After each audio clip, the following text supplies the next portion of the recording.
Kasi pagka naman nagkabaguhan sa Senate leadership, yung boto pa rin, they need 16 votes pagka nagkaroon ng impeachment. They will never reach 16 votes kahit na hindi nagkaroon ng pagbabago sa Senate leadership. Ang problema, pag nagbago sa Senate leadership, they can change the membership of the committees. Kaya yun ang delikado dahil pagka nagkabaguhan sa Blue Ribbon Committee, yan yung mag-iiba na naman ang direksyon. Kasi ang ating lang namang reservation with them is patawag nyo yung mga dapat ipatawag. Patawag nyo yung mga kailangang magsalita. Yung mga kailangang ipatawag natin para malaman natin yung katotohanan. And I've mentioned several names. Maraming mga hindi pinapatawag, maraming tinatago, di ba? And then, ngayon nga, si Speaker Martin Romualdez, through his lawyer, nagsalita na. I think alam niya to, na ipapatawag siya at kailangan niya magpaliwanag sa Blue Ribbon Committee. Yan po ang ating bantayan, tulungan ng majority, tulungan yung mga senador.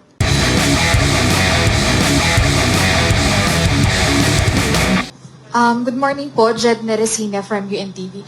Attorney, you mentioned kanina na kinokondenya nyo or dismayado po kayo doon sa nangyayari sa Senado. Pero sa tingin nyo po, dito sa timeline nung sinasabi nyo pong tinatarget umano yung majority, may kinalaman din po ba ito sa upcoming impeachment trial sa July 6? What's your comment on this po? I adopt the very astute observation of my good friend, my handsome friend, Mike Defensor. Kaya ito medyo kinakabahan po kami yung sa mga kaso sa kanya eh. Kasi yung mga pretty boy na ganyan, delikado yan sa kulungan eh. Anyway, ang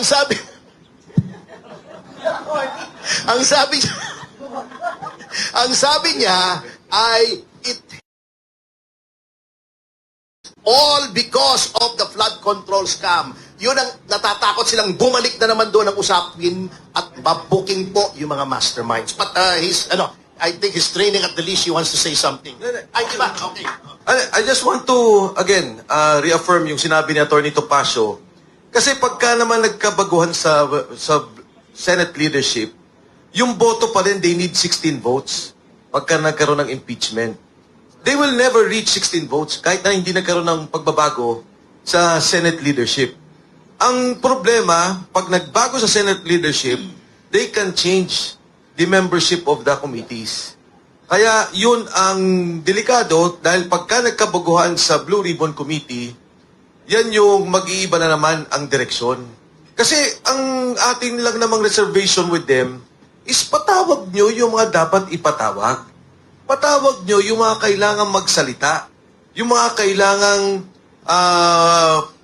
ipatawag natin para malaman natin yung katotohanan. And I've mentioned several names. Maraming mga hindi pinapatawag, maraming tinatago, di ba?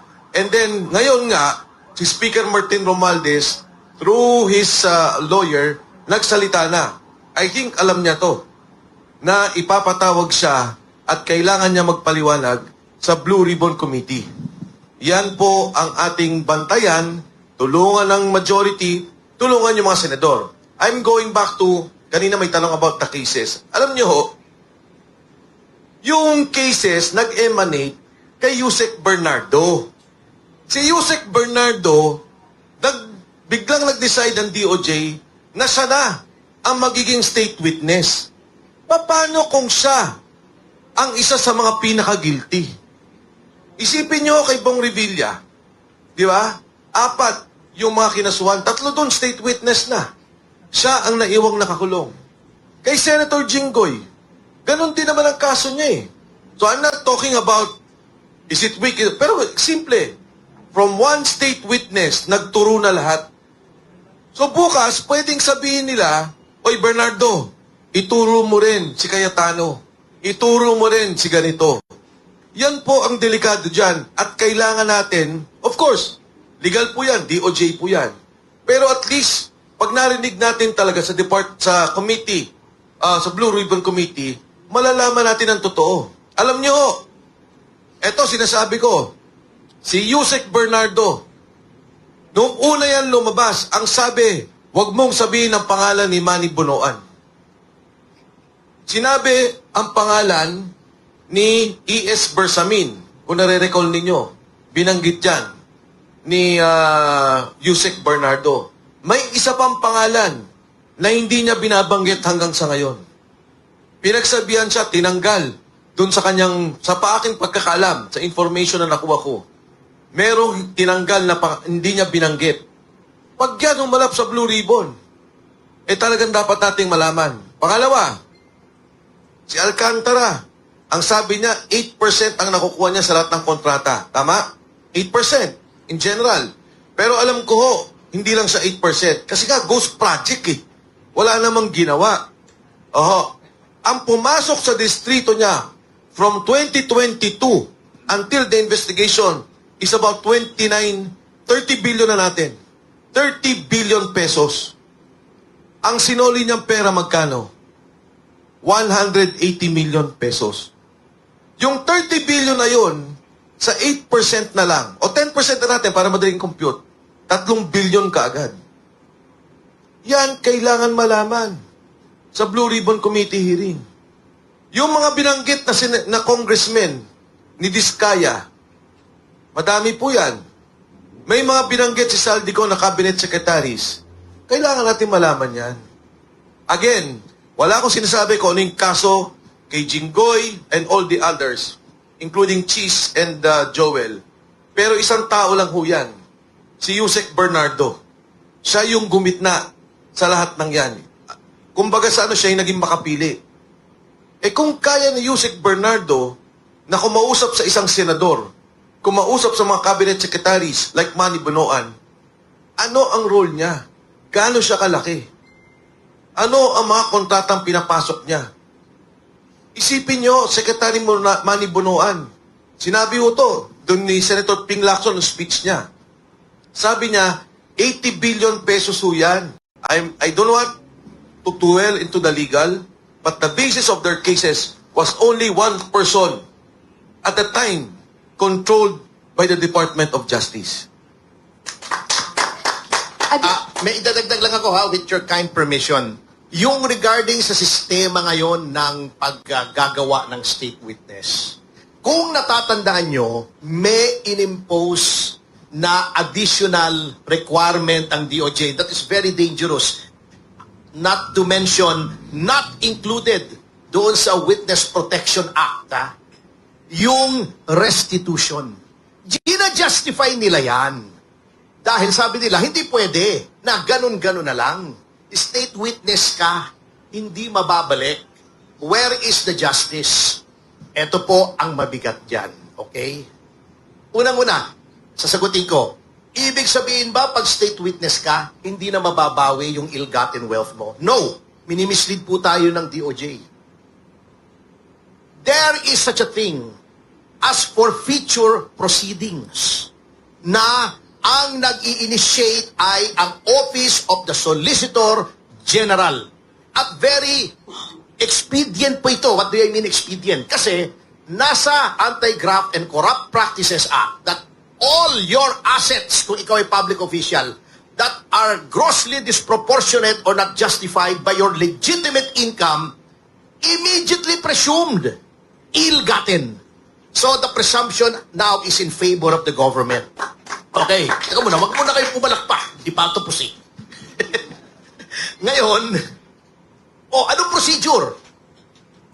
The OSG will initiate forfeiture proceedings which is civil in nature before the courts. Sasabihin nila, ito ay ill-gotten, dapat kunin ng ating gobyerno. Bakit civil? And why is that advantageous to the government? Kapag civil, all you need is a preponderance of evidence, hindi guilt beyond reasonable doubt.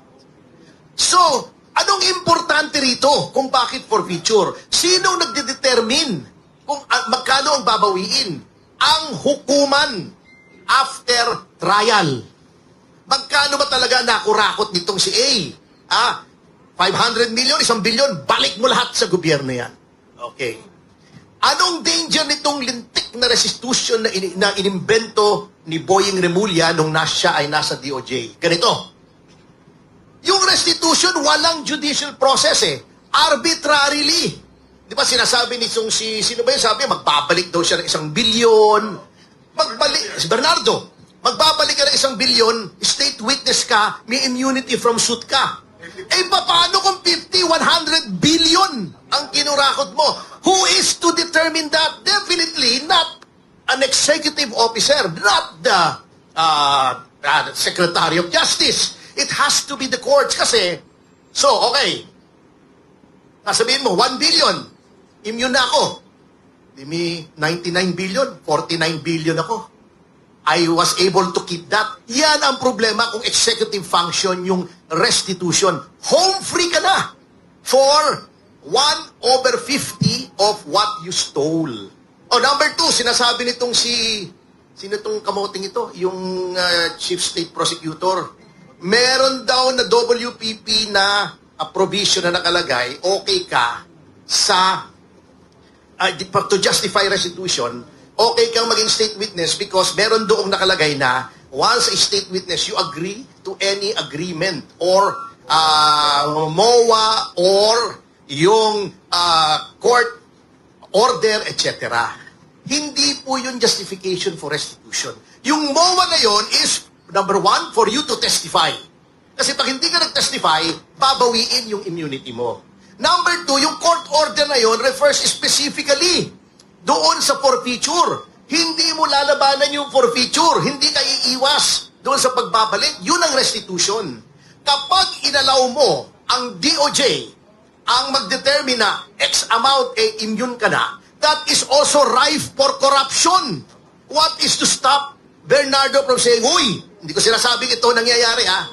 Uy, mga bossing, 1 billion, balik ko sa gobyerno. 1 billion sa inyo for the boys. Okay na ako. May 48 billion pa ako. Kaya wala iyan sa batas because yan ang maaaring mangyari.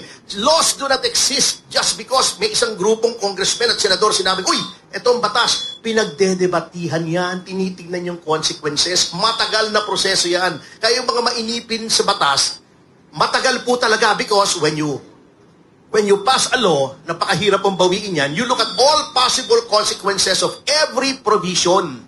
Yan po ang objection namin. Now, yung sinasabi nilang MOA, na magbabayad ka ng certain amount, na immune ka na.